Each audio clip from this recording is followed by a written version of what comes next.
Hello, everyone. Good afternoon, and welcome to this webinar on the value of installing EV charging at apartments and condos. My name is Mal Skoron. I'm a program and policy coordinator at Green Energy Consumers Alliance, and I'm really excited to have you all here today to participate in this exciting and important panel conversation.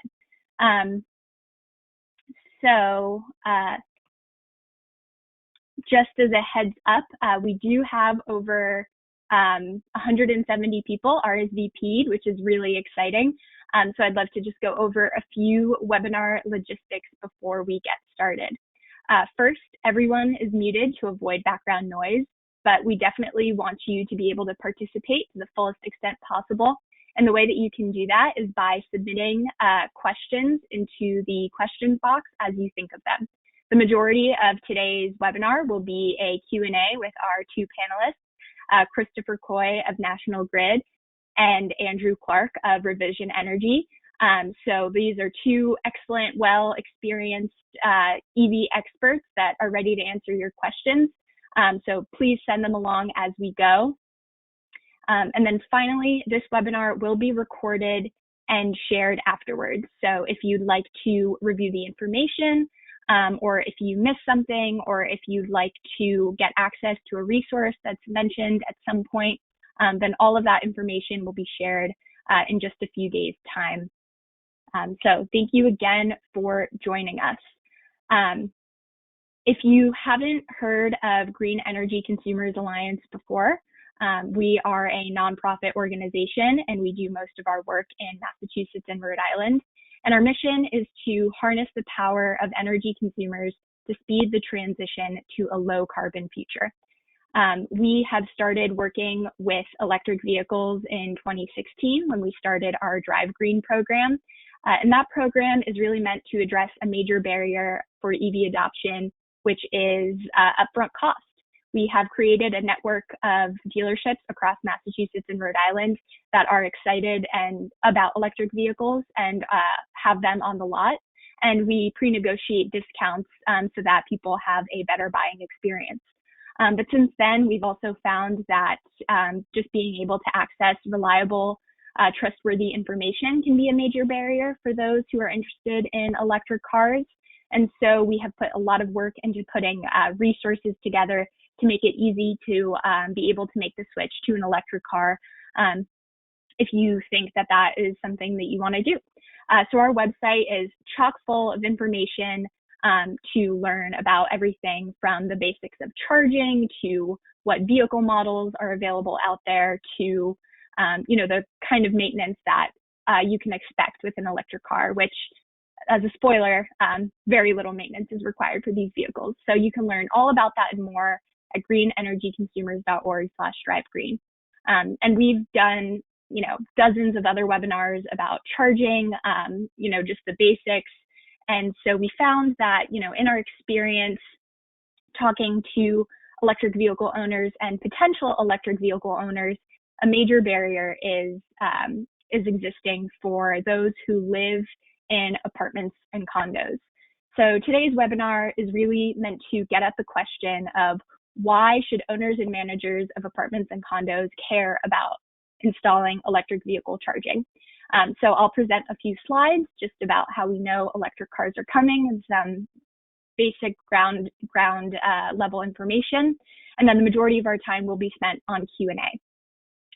That will be the opportunity to ask your questions if you have them. So again, send them in as you think of them. And then we'll wrap up with just a couple of slides on what next steps you can take if you are living in an apartment or condo, or if you manage one or are involved in some other way. I do want to start with a disclaimer, mainly that apartments and condos come in all kinds of different configurations, different kinds of parking solutions, different kinds of barriers that might exist. So there's really no one-size-fits-all solution for EV charging. What might be a barrier for a 6-unit condo townhouse is really different than what might be a barrier for an apartment building that has 20 or 30 units where there's no assigned parking spot. And so as we move forward, just recognize that all of the advice might not necessarily be applicable to you. So you're encouraged to take what is useful, and the parts where you're still not sure or you need some clarity, that's where the Q&A portion will be really helpful. And also, part of the reason that green energy consumers has had some difficulty starting this conversation in the past is that there are just so many different, possible situations for your particular building. So as we get this conversation started, let's just be patient and make sure that, we are focusing the conversation on, what barriers people are coming up against now and what we can do about it in the near term. But the key issue when it comes to installing electric vehicle charging for apartments and condos is essentially this chicken and egg problem, which is property managers and apartment owners are thinking, why would I install electric vehicle charging if there are no electric vehicles and my tenants don't drive them? And then on the other hand, you have tenants who are thinking, why would I get an electric vehicle, or how can I get an electric vehicle if I don't have anywhere to charge? And so you kind of go around the loop forever. And our goal today is to try to get in the middle of this problem. Because rest assured, electric cars are coming.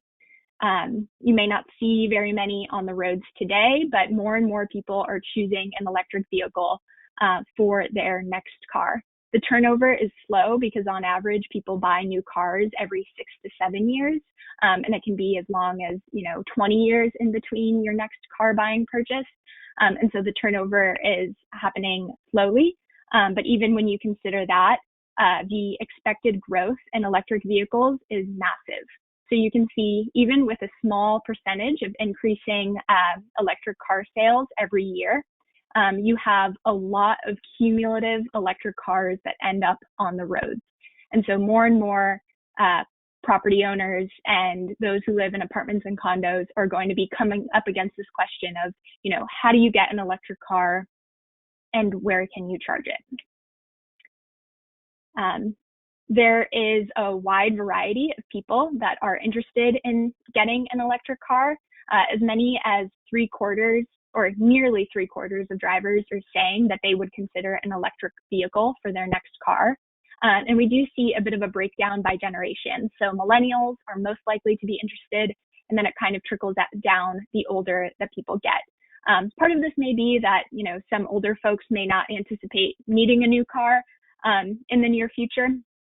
But it is really exciting to know that the youngest generation of car buyers are most excited about electric vehicles. That indicates a lot of potential for growth for EVs.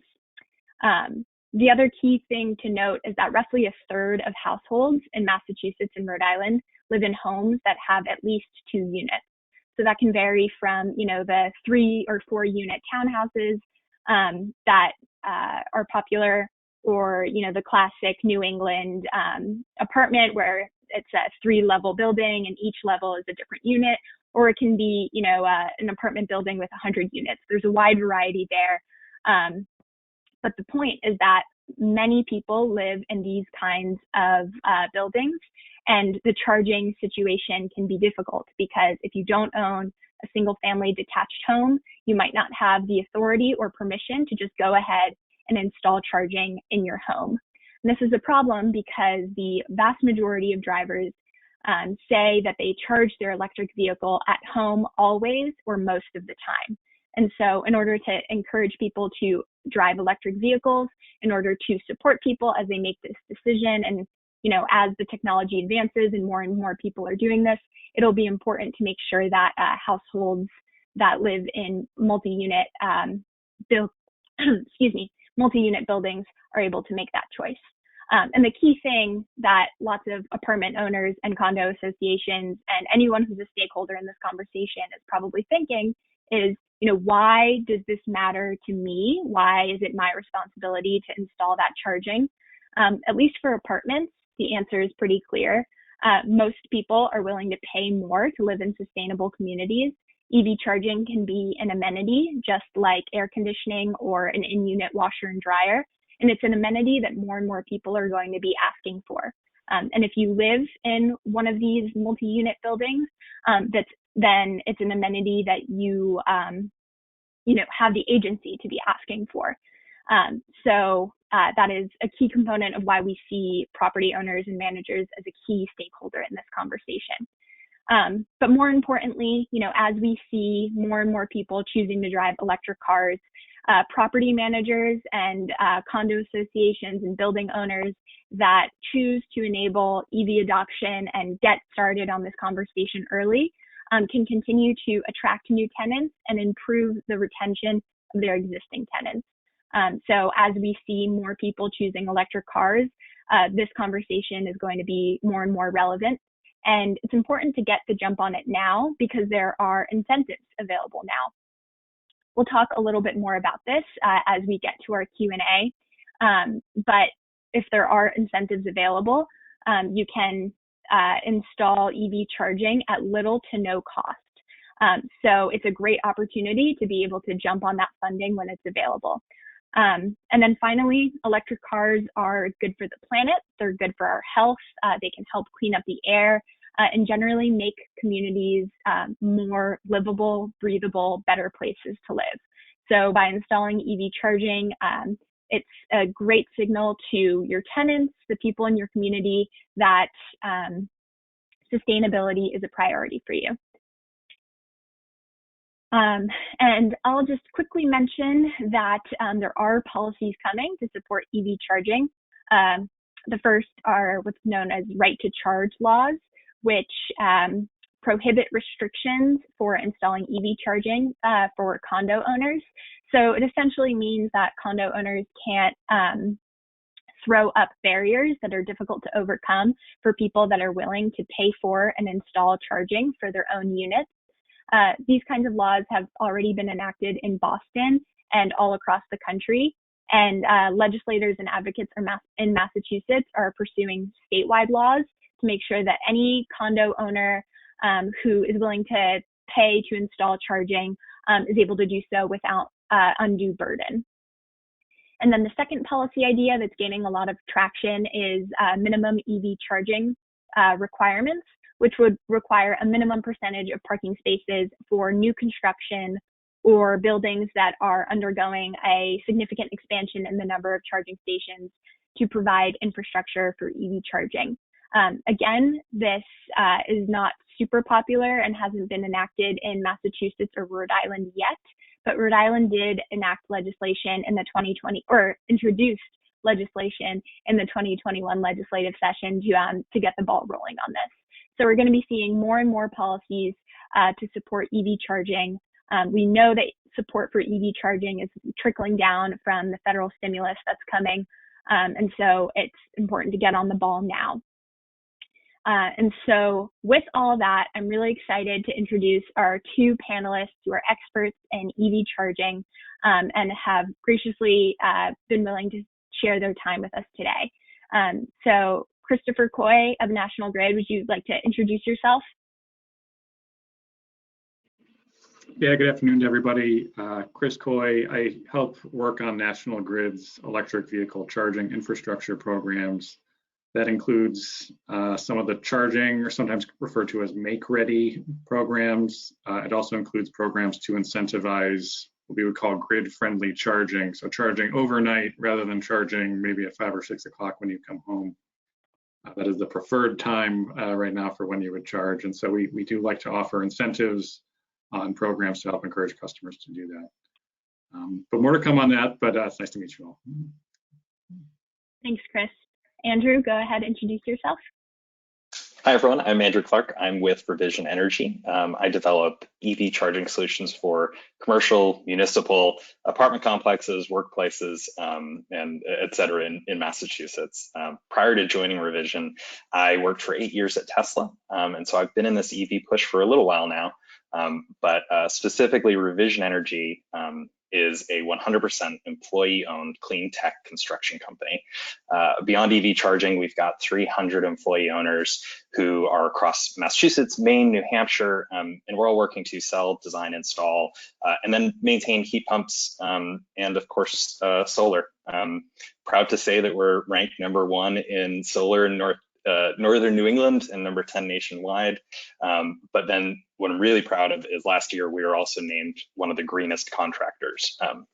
And so we're a certified B Corp that focuses on this mission of people, planet, and prosperity. And we see all the solutions tied together, hopefully solar to get the electricity, EV charging to get it into your cars so that we're all driving on the sun. Great. Couldn't agree more on having all of those pieces fit together, and it's great to have you both. I want to start off by asking a question that's directed at Chris. So for folks that don't know a lot about electric vehicles and are just starting to get caught up, the utility company isn't necessarily the first organization or group that you might associate with cars or refueling. So why is National Grid engaged on the issue of electric vehicles, and what does that mean for a building owner who's considering installing EV charging? Yeah, that's a great question. And historically, the overlap between your electric company and your car was pretty minimal. But moving forward, it's going to be a much bigger partnership, I think. National Grid, like a lot of utilities, does care about environmental goals. National Grid's vision is to be at the heart of a clean, fair, and affordable energy future. And transportation is the largest source of greenhouse gases in New England at around 40% of all emissions. And so that's a key part that we want to help play is electrifying ground transportation, your cars, your trucks, your buses. And we're now at a point in the market where there's a lot of great vehicle availability. And so part of what's missing, though, is public charging infrastructure and supporting programs to help make that possible.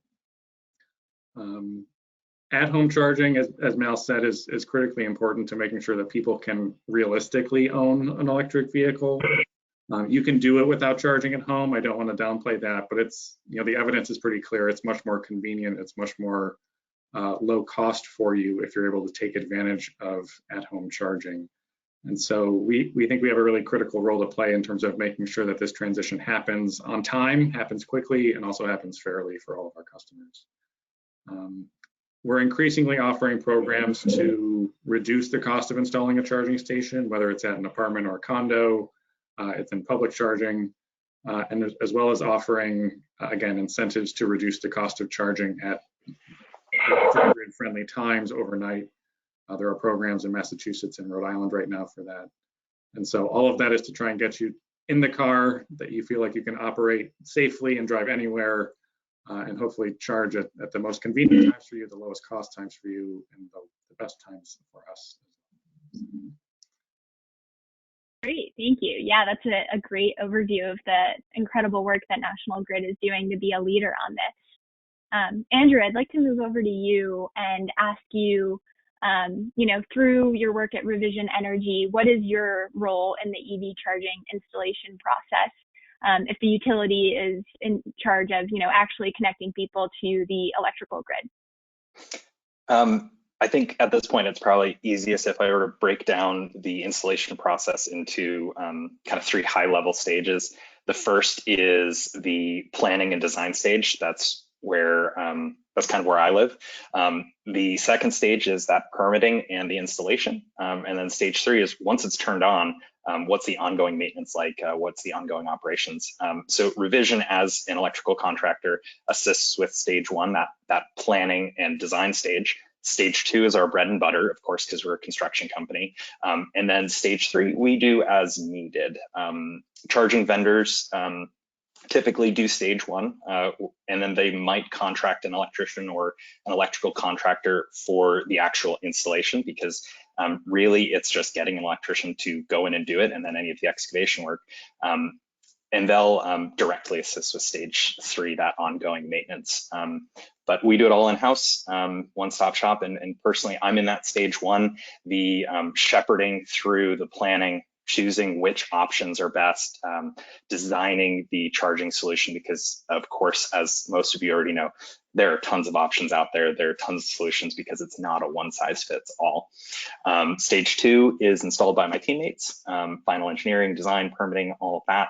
And then the maintenance and troubleshooting is one of those areas where we can, I don't typically deal directly with it, but we can all think about it like the rest of the appliances that we have, where if my oven or my electric cooktop goes out, I'm going to call the manufacturer, say, hey, I'm having an issue. They'll help me troubleshoot, and then they might send out certified repair folks. And so sometimes they send out revision because we are certified. We do work with them, but other times they'll send other folks out. And so just to roll that all right back, a charging vendor's role in the EV installation process is really to help design, plan, find the right solutions, connect you to the correct electricians to do the install. Hopefully it's us. And then after that, make sure that its long-term maintenance is taken care of, which is minimal, but like any other appliance. Yeah, and it's definitely, as a consumer-facing organization, it's great to hear groups is doing the work of not just, getting people up and started, but also following through long-term and making sure that things are working out okay with them. So yeah, definitely appreciate that work. One question that I have seen a lot of people ask in other webinars where I talk about charging is the primary motivation for why a building might pursue a project like this. It seems like, it's fairly complicated. It's something that not a lot of people know a lot about quite yet. And it's also, just as National Grid is kind of new to talking about vehicles and connecting people to the right infrastructure, it's also kind of a new role for building owners and property managers to have to think about supplying refueling infrastructure to their tenants. So why are people doing this? Why are people moving forward with these kinds of projects?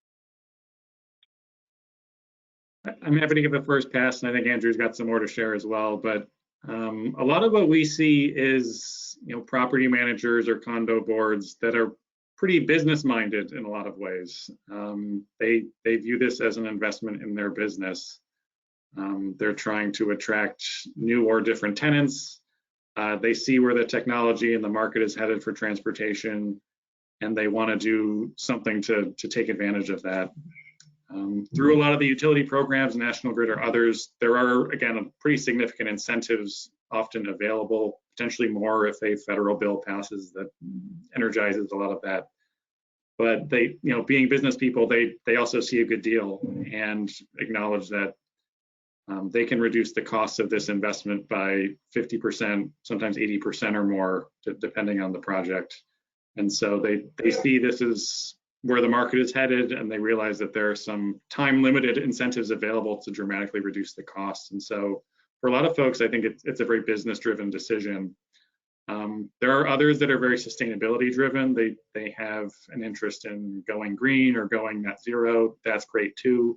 We encourage all the reasons you can think of to do this, but in practice, I think a lot of folks are fairly business-minded, and they realize that the costs are much lower with these programs. To piggyback on that, it is from what we've seen at Revision, it's almost entirely on that financial business investment where we know EVs are coming. We know that we're gonna have to do this. So let's do it now while those incentives are on the table, and let's do it now while we can keep our tenants happy. So EV charging, as you mentioned in the intro slides, it is quickly becoming a must-have amenity like laundry services, laundry facilities, in larger apartment complexes like having a fitness center on site. As more EVs end up in the parking lots, the tenants are choosing where to live based on charging availability. So you need it for it's not this ethereal idea of, oh, okay, well, I'm going to be able to attract tenants if I have this, or maybe some of them will leave. No, they actually are leaving. They actually are choosing where to rent, where to buy their condo. And then medium term, there is a component of property values and rent values because the current EV market does skew higher income. And so just this early adopter phase of EV ownership does skew higher income, and money talks. And so if you have a contingent of EV drivers lobbying and pressuring the condo board or property management company, they're voting with their dollars, their rent dollars. One last thing to add on to this is, awareness is still growing, both of EVs and EV charging, these programs. There's a real learning curve, and, Revision Energy and contractors and utilities and great groups like Green Energy Consumers Alliance are all trying to do their part to promote awareness. But if you're a tenant of one of these buildings, please raise your voice, contact your management, share the results of this webinar as best you can, because the more the word gets out, the more action will be taken. And so sometimes it's just an awareness barrier that the management doesn't know. Other times there are other challenges to get past, but always feel like you can raise your voice and signal the need for this. Yeah, definitely. Thank you for mentioning that, Chris. That's certainly something that Green Energy Consumers believes in wholeheartedly, is, people can make a difference if they organize and voice what they're looking to do and what their intentions might be to get an electric car. And that can start to put the conversation of cost and what the business benefits are into context and kind of put it on people's radars. So thank you for mentioning that. And regarding condos, I see questions about specific situations just rolling in. So I'm glad that you mentioned that, Andrew, and hopefully we'll get to that in a little bit. But first, I do want to ask specifically about cost, because that tends to be, once you are convinced that this is a good idea, the kind of full project picture is important. So I'm wondering roughly how much would it cost to install a charging station on a per port basis, and what are the different considerations that might affect that cost? I'm happy to take that one on. The numbers I use actually do come from National Grid, just because they know a lot more than just one company's worth. And so the numbers that I've seen, both through my experience and what some of the utility make-ready programs have shown us, is about $5,000 per port for existing service and about $6,000 per port for new service. So that's having a new dedicated meter for the EV charging. And of course that, as with everything in this, it varies completely depending on what we're talking about. So if there's a long distance to get to the electrical service, so if your parking spot is out in the middle of the parking spots, it's probably not going to be cost effective to bring out charging right to that. Whereas if there is something right by a wall where the electrical service is already coming in, that makes sense. That can cut down on it. And so it's the trenching and the digging through asphalt, concrete, landscaping. The harder it is to get somebody out there and basically dig a trench and get it, that's really what's going to raise the price, especially thanks to the utilities having a bunch of wonderful incentives right now. Two things I would just add on top of that. The first is the $5,000 to $6,000 Andrew's quoting there is before the utility program contributes funding, and so your actual out-of-pocket cost is, again, generally something like 70 to 80% lower than that. The majority of it's taken care of through our programs. Sorry about that. Yep, that is and it's also pre-hardware cost, because the hardware you choose is, that can range from hundreds to thousands. So yeah, and my second point was, there are a lot of folks out there in a duplex, in a triple decker, in a situation that may not require such intensive construction projects, may not require what I would call commercial grade hardware.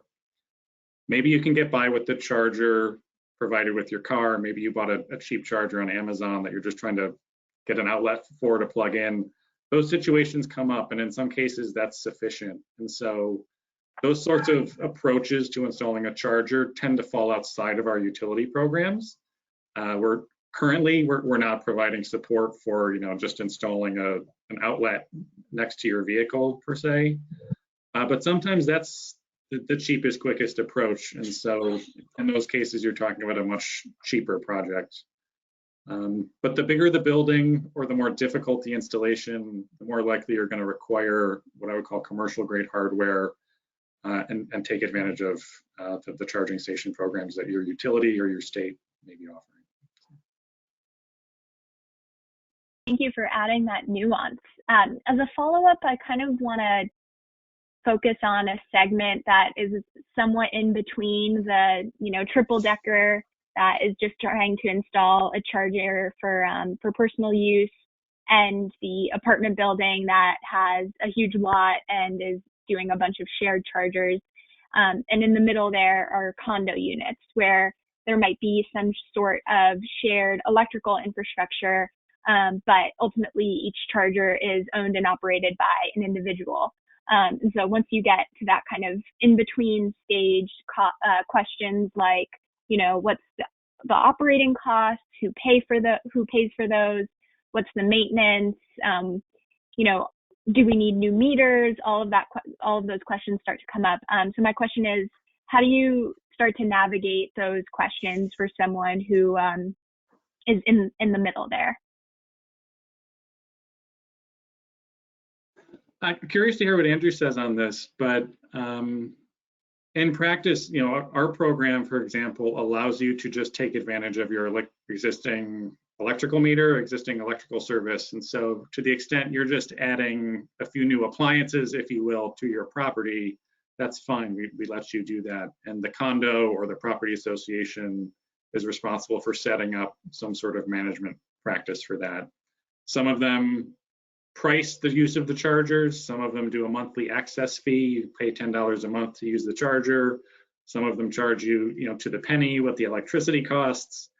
Some of them don't price it at all today because there's just not a lot of EVs on their properties. And so a lot of them actually end up being free for the next few years. And good for you if you're taking advantage of that. There are about, let's say, 20 to 40% of the time, a building is installing a new electric service, which is dedicated to support the EV charging on site. Again, the bigger the building, the bigger the construction project, the more likely that's going to be the case, where you need kind of additional wires to support your electrical loads on this property. In those cases, it gives the building more flexibility for how they choose to price the use, to manage the use of it. So there are some benefits to opting up to that expanded electrical service now. It gives you more management flexibility for pricing the use, how you meter it and charge your tenants for it. In practice today, a lot of our ports are going on that existing building service, but there's benefits to both ways. And taking a step back from all of that, the three questions that I always ask are, where do we need charging? Who's going to pay for it? And who's going to administer it, especially when it's condos? And in this kind of Goldilocks area where you're not this big, massive complex and you're not a small multifamily residential, first figuring out where do you really need the charging? And then figuring out who's going to pay to put it in, because in your current parking spot, that might not be the most cost-effective way. And it's a condo association. You can probably get the condo board to agree that you'll pay 100% for the install for your spot. But once you realize what that install costs because of the trenching from wherever you need to get it, you might think, maybe I need to figure out a different parking spot. Or maybe I can go in on a shared spot with a neighbor where we'll share putting in a dual port charging unit, and we just kind of shifted our deeded parking spots around, things like that. But then also figuring out who's going to pay for it. Even though the utility programs and the Make Ready programs are fantastic and definitely take advantage of all of them, there is always that little aspect of, okay, well, what's not covered and how do we divvy that up? That's where the individual has to take on either saying, okay, well, I'm going to do this and I'm going to install maybe some basic charging now, where the condo association will put in a whole bunch of the infrastructure and we'll spread that out over everybody as the infrastructure.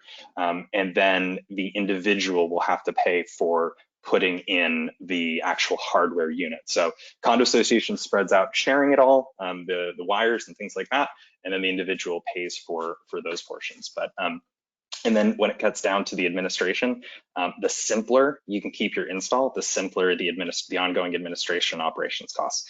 Maintenance, I'd say don't even worry about calculating that in, because it's just like any other appliance. It would be like if the common area laundry facilities went down, you'd just have to either replace it or get a repair person in for that.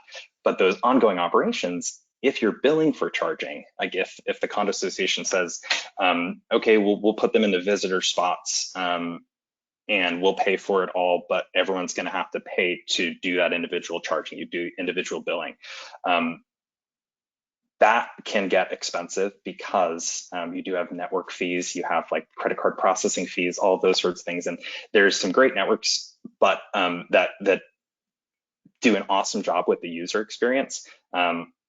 But if you're not a big, a big property owner with a whole bunch of tenants, you can't really spread that cost across. And so a couple $100 in those sorts of annual fees just to have access to pay for it, well, that's not worth the couple $100 it would cost for the electricity to charge the car for that year. So those are the things you have to weigh. And really the starting point I would always say is find a charging vendor.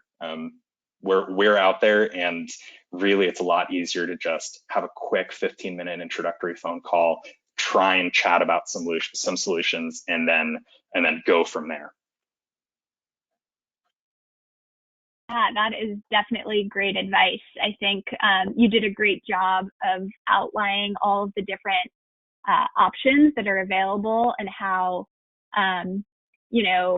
you really have to get creative to a certain extent of like maybe that solution that you were thinking of at first is not necessarily what is the most cost effective and makes the most sense for your particular property. So being able to talk to an expert about it, I think is can clarify some of that confusion before you get too far along in the process. So thank you for that. We have some questions coming in about incentives and who is eligible and what exactly they cover.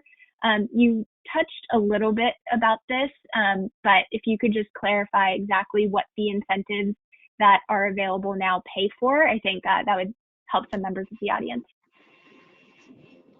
Yeah, and it depends on where you live. It depends on who your utility is, what state you're in. And so I can speak to what's happening with National Grid in Massachusetts and Rhode Island, which I think is a lot of our listeners here. But the programs are sometimes referred to as make-ready programs or charging station programs. Make-ready is simply implying that we're doing work to make your premise ready for EV charging. The incentives cover a lot of what we would call infrastructure to support it. So if you're getting a new electrical service, there's no cost to do that. Additionally, a lot of the what's called trenching and laying the conduit and the wiring and cleanup work associated with that is typically covered 100% as well. It varies by state, it varies by program, but it's often covered 100%. What is covered a fraction of the cost is often the equipment itself. If you go buy a charger, again, depending on the equipment you buy, it may cost $3,000, it may cost $7,000. There's advantages to choosing this equipment versus that equipment. That's sometimes not covered in your utility program. Sometimes it's covered through a state program. Your contractors can tell you exactly what you qualify for. They know all the rules of every program. Sometimes if you live in a multi-unit dwelling, which typically means 5 or more units, especially if you live in an area that is considered disadvantaged or low income, you can typically get your charging equipment fully covered as well. And all you're left with is some unallowables, like painting the parking spot again is often not covered. And then some ongoing fees, like if it needs an internet connection ongoing, we call that networking. That is typically not covered in the utility program as well. All told, it varies by program, it varies by your situation, but again, you're talking about something like 70 to 80% of this cost of installation being covered, sometimes more. And it sounds like if your first stop is a charging station vendor, then they can outline specifically what you might be eligible for and help you crunch some of those numbers. One follow-up question from a member of the audience. Do any utilities in Massachusetts have requirements or stipulations for what kind of electric chargers need to be installed to be able to be eligible for these incentives? There typically are requirements, and I'll just say, to keep it simple, Eversource and National Grid both have current programs underway, but in the next 12 months, they're going to switch over to hopefully a new set of program rules that the Department of Public Utilities is reviewing right now. And so the exact specifics may change in the next 6 to 12 months. And we're optimistic it's going to change to be a bigger, broader, more accessible program for everybody. But the bottom line is there is what we would call a qualified equipment list. So equipment that meets all of our standards to charge safely, provides us insight for what's happening with the charging, and typically can be managed in a grid-friendly way. We don't choose equipment, we just kind of put out standards that everybody's willing to meet. And we just provide a list of equipment that we're aware of that has met those standards today. It's a pretty long list though, and again, companies like Revision and others can help guide you in that process. And I haven't yet run into any equipment that we wanted to install that wasn't covered. They're pretty big lists. Great, good to know. Thank you. So we talked a little bit about, how there's not one size fits all. There's no one size fits all plan for EV charging, and there really needs to be a conversation between whoever's interested in installing the charging and an expert to be able to create a good plan that works for your site. But I'm wondering about what your takes are on the different challenges that might exist that kind of might complicate that conversation. So for example, if you have a parking lot that has dedicated parking spaces that need to be either reassigned, or like how might that differ from a lot that has a bunch of spaces where anyone can park anywhere, and presumably if you need to charge, you can just stop in the charging spot. So like, how does that change the conversation?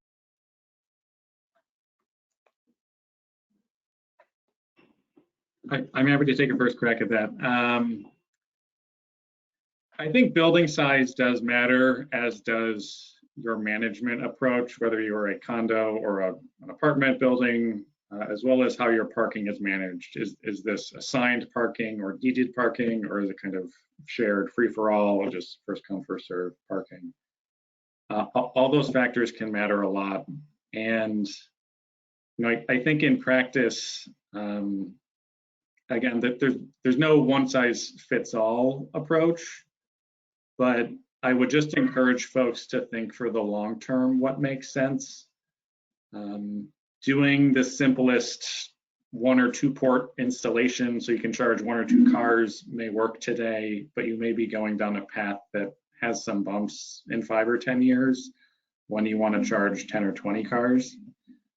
And so contractors can help you think through that, but I would encourage you to have a plan and just to think through really well up front, how do we want to manage this as an amenity, as an essential service in many ways that our customers and our tenants are going to need? Are we putting in place the right management practices for this, or are we taking kind of a short-term approach that may have some shortcuts involved?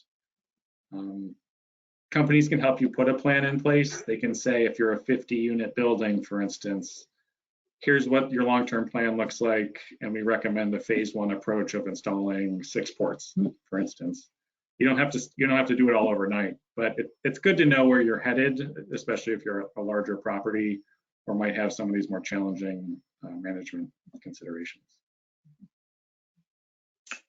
And what I would add on to that is, and Christopher, you mentioned this earlier, just in passing, level 1 charging, which is usually just a little 3-prong outlet. Level 1 charging does not get the appreciation that it deserves. I'd imagine that the vast majority of folks on this webinar are thinking, we need to install a supercharger, test the supercharger in our apartment complex, and then all of our problems will be solved. Or I really need to have the 80 amp, fancy, beautiful charging unit. When in fact, I think the vast majority of folks, the stat is we drive like 30 miles a day. That's our average commute. I think that's around the number. that's 10 hours of charging on a regular 3-pronged outlet. And so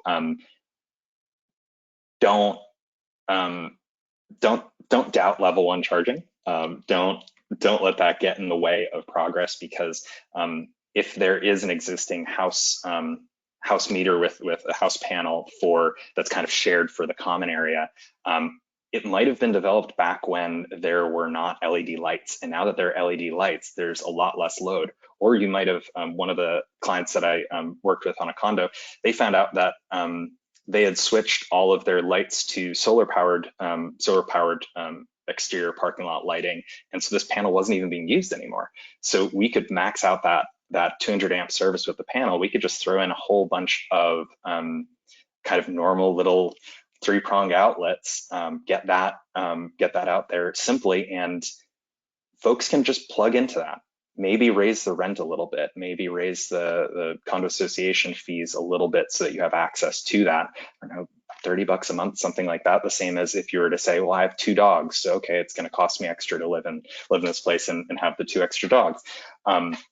And so putting that in is an option. It is a phase 1 option. It is a put it in conjunction with faster charging options, because you can get it in there fairly easily, and it will give most people what they need most of the time. And at worst case scenario, you'll get enough overnight to get to one of those fast chargers that's popping up all over the Mass Pike or at highway rest stops. So just don't sleep on level 1 charging, which is just those little outlets that any electrician can put in.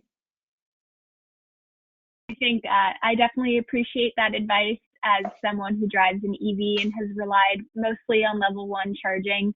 I think that is something that is totally underappreciated and can make driving an EV much more manageable than you might initially think. So thank you for that tidbit. It's always great to have EV experts who have real life experience on that.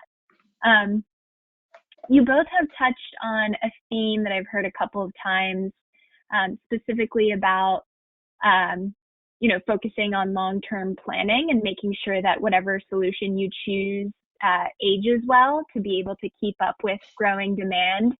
And I'm wondering how long a process might take for a customer to go from maybe thinking about installing charging to actually having ports available and ready for people to use, and how early should people start planning? I would say start planning now. Start planning before you buy an electric vehicle, or if you have one, immediately go to figure out the decision makers so that you can start lobbying them and putting pressure on them. The reason is it varies. There's always supply chain constraints. It can be a matter of just a few weeks finding an electrician for one of those residential-like projects that it's a triple decker and you're putting it. That's really just a matter of finding an electrician and getting the hardware, and that can take just a couple weeks to go through the permitting process. Some of these larger commercial size installations, I'd say a minimum of 2 months, because once you it can be 2 months once you contract and you say, this is the plan that I want. Now let's execute it. It can take time to get all the right pieces in place. It can take time to go through the incentive programs. They are our friends at National Grid and Eversource. They're doing a fantastic job. They are getting so many of these applications approved and funded, but there are a lot of them. And so just remember that there are those kind of bureaucratic lags that can take place.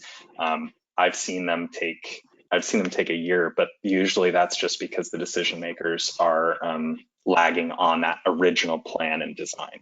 So it's that first phase, getting your plan, getting your design, getting something that everyone's happy with, and knowing who's going to pay for it, how's it going to get administered. That takes the longest usually.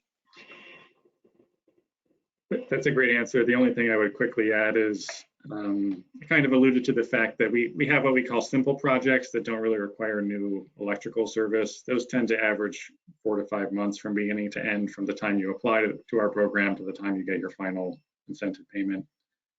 If you do need new electric service, that adds time and complexity. It typically doesn't add cost from your point of view, but it does add time.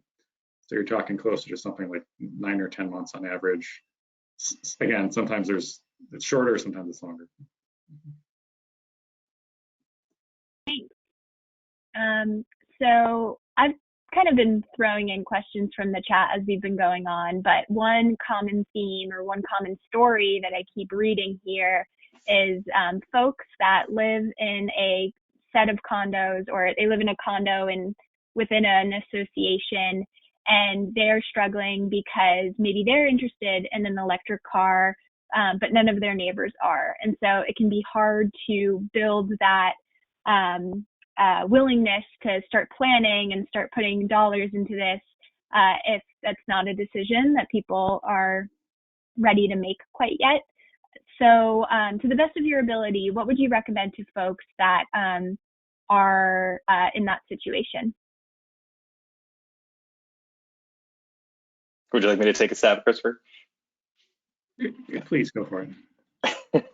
Condos are the hardest. I'm sorry that I have to say that, but condos are absolutely the hardest. And it's because you have so many decision makers who have something that is so important to them, their homestead. This is their investment, this is their life, but then they're also tied to their neighbors so much.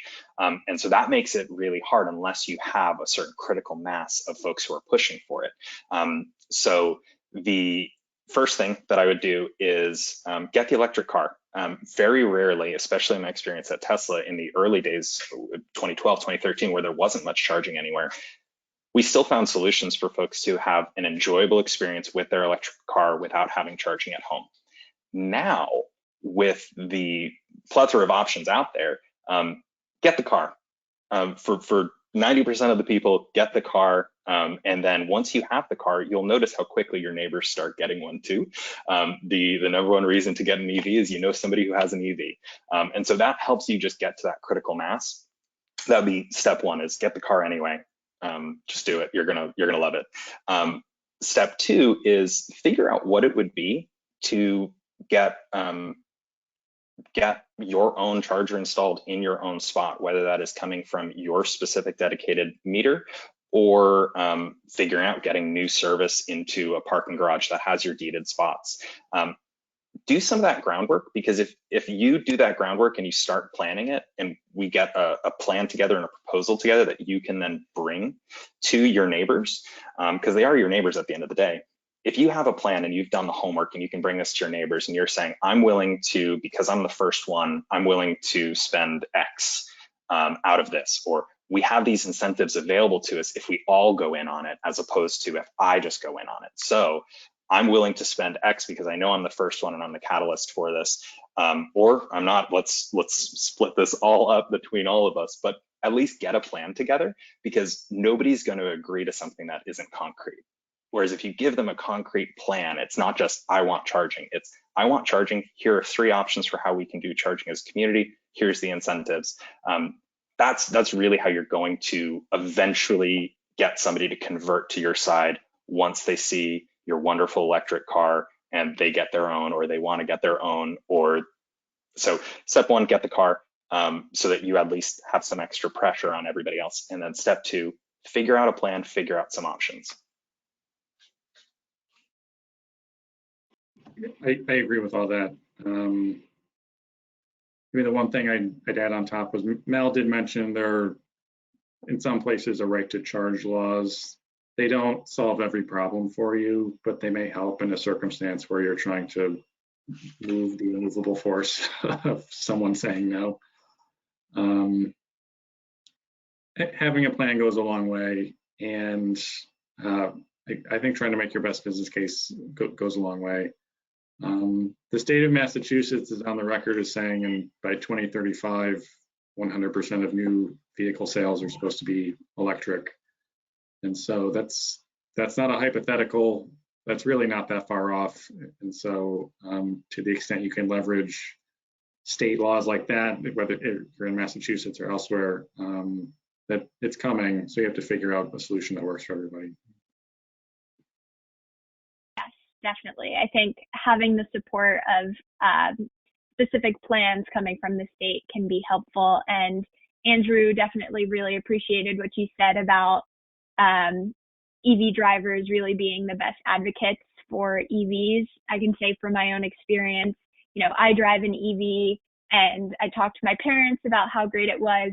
They got an electric car, and now all of their friends and their neighbors are kind of like looking over and are interested. And so it can spread very quickly once you see someone that has done it, to kind of bring it back into something that's tangible and to really hear that experience firsthand. We only have a couple of minutes left. So I'm going to try and wrap up these questions from the audience as best as I can. Let's see here. Here's one. What do you think is a common misconception that you hear from folks that are trying to install EV charging or going through this process? And yeah, what would you say to address it? I guess I would say misconceptions that EVs are a long way off. I think they've been coming for a long time, and they are still less than 1% of vehicles on the roads in New England. The inflection point, I think, is here, though, and so we need to start preparing for that and making sure that we have equitable access to charging at home, regardless of where you live. And so they're really happening now. The next 5 years, 10 years, 15 years are going to be really critical to make sure that our region and the world kind of meets their climate targets. And so now is the time. It's not some long distant hope. It's now. And I'm going to be difficult. There's two, but they're related. One is overcomplicating, while at the very same time underestimating how complicated it can be. And so I see that folks often overcomplicate the hardware side. They think everyone needs their own charging. We need the fastest, we need the fanciest. That goes back to that level one charging. The 3-pronged outlet can really be your best friend, and it might be a solution for a lot of folks. And so people kind of overcomplicate that hardware side, but then they underestimate the complexity of the kind of who's going to pay for it, who's going to administer it, where is it going to go. And so you can't really rely on the kind of classic return on investment calculations of, okay, well, we'll put in billing charging that people have to pay for, and that'll pay for itself. Short term, it's not going to make a good business case to do it that way. It really goes back to that must-have amenity and the property values, things like that. Until you kind of hit that critical mass of cars, which is coming soon. It'll be here in the next however many years. It's very, very close. It's happening now. So overestimating the importance of the hardware is that misconception. Probably because that's the one that folks have the easiest access to, because it's just like looking at specs for a new phone or a new computer. So we're used to that. And so don't get bogged down in the specific hardware, but then also know that it's not just as easy as running a cable from point A to point B. So there is some complexity in the install. Great, yeah. One last question before we wrap up. We've talked a lot about all of the great incentive programs and policies and potentially help from the federal level that is coming down in the pipeline. And Shauna from the audience is asking, is it advisable to wait until this additional legislation or incentive programs pass before taking action? That's a good question. And I think the short answer is no. Now is a fine time to act. I referred earlier to the fact that there may be federal action, there may be new programs in Massachusetts and other states in the next 12 months, and that's true. The main impacts, though, are simply trying to make them bigger, doing more of the same. So instead of doing 100 charging ports, we want to do 1,000 or 10,000. The generosity is not changing that much. And then the second thing that's happening is we're trying to close some gaps in what's being provided today. And so, maybe you live in a large multi-unit building, you're getting support today. But if you live in a duplex, you kind of fall through the cracks, where you live in a multi-family property, but can't actually apply to a charging station program today. And so we're hoping to provide more support for those segments of the market moving forward. But if you're eligible today, I would strongly encourage you to connect with a qualified contractor and figure out your plan. And that's it. I mean, we talked about how long it takes for these projects, where if you're already going to be looking 6 months to a year or maybe more, depending on your individual situation, why not start now? I don't know anyone who has ever said, I wish I waited to install. And it's kind of the same with other technologies. It's the same with solar, where there's really never been a better time than now to go for it. Things don't usually get better, they just get expanded. I think that is an excellent note to end on. Why wait? The time to start is now. I'm totally on board with that. Thank you both so much for sharing your expertise and for clarifying, I think, what's been a very difficult process for lots of folks in Massachusetts and Rhode Island, and also across the country. I think lots of questions have been answered, and I hope that this is the beginning of more work on behalf of green energy consumers to make sure that people are getting connected with the right information to be able to make these kinds of decisions. So thank you again so much. For folks that are still curious about the specifics of the incentives that are available, or want to have access to the slides or the webinar or the recording of this webinar, all of that will be sent to you via email in just a few days' time. In the meantime, I want to just flag some more events that are coming up from Green Energy Consumers Alliance. Most recently, upcoming is our electric car lunch hour on Thursday, where drivers of electric cars will be able to get together, and folks that are curious about learning more can ask them direct questions and just kind of chat. And then we also have plenty of online events coming up, as well as some in-person ones as well for the fall that are outdoor, to be able to explore electric cars in person and also check out some renewable energy projects that our green powered members support. So there are lots of ways to continue to get plugged in, pun definitely intended, to continue to learn about electric cars. So thank you all so much for joining us today, and enjoy the rest of your day.